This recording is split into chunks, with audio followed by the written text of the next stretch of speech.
the two daughters. Chukwudi and Amoka were known in their community as kind-hearted people.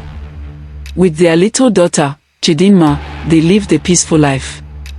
One holiday trip changed their story forever when they met Kelechi, a teenage orphan.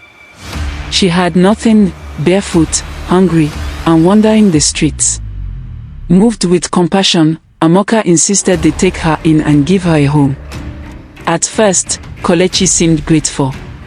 She helped in the house, smiled often, and blended with the family. But deep inside, envy was brewing. Whenever Chidinma got a new dress, Kelechi would sulk. Whenever Amoka praised Chidinma's cleverness in school, Kelechi would roll her eyes. Years passed. Chidinma was only 8 when tragedy struck. On their way back from a family wedding in the village, Chukwudi and Amoka's car was involved in a terrible accident.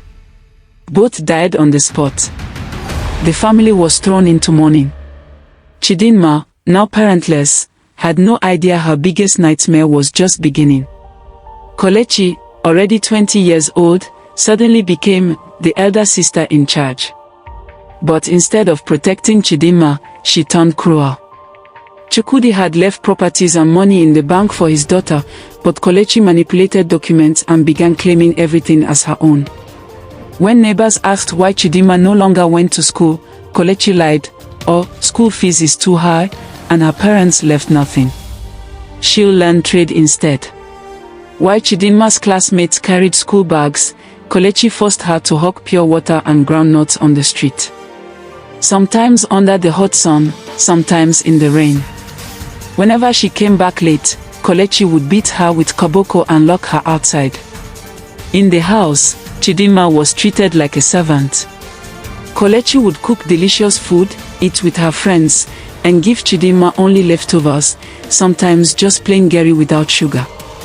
She made her wash clothes, fetch water from a distant well, and scrub the floors until her little hands were bruised. Kelechi constantly insulted her. Useless girl. If not for me, you would be roaming the streets like a dog. Your parents are dead, and I am the only reason you are alive. These words broke Chidinma's spirit, but she endured silently. Whenever Chidinma tried to play with neighbors' children, Kelechi would drag her back inside. You have no friends. You're nothing without me. Slowly, Chidinma grew quiet, withdrawn, and hopeless. Eventually, Kelechi's cruelty became unbearable. One night, after being locked outside in the cold for breaking a plate, Chidinma ran away. Hungry and barefoot, she wandered the streets until fate brought her into the hands of a wealthy, kind family.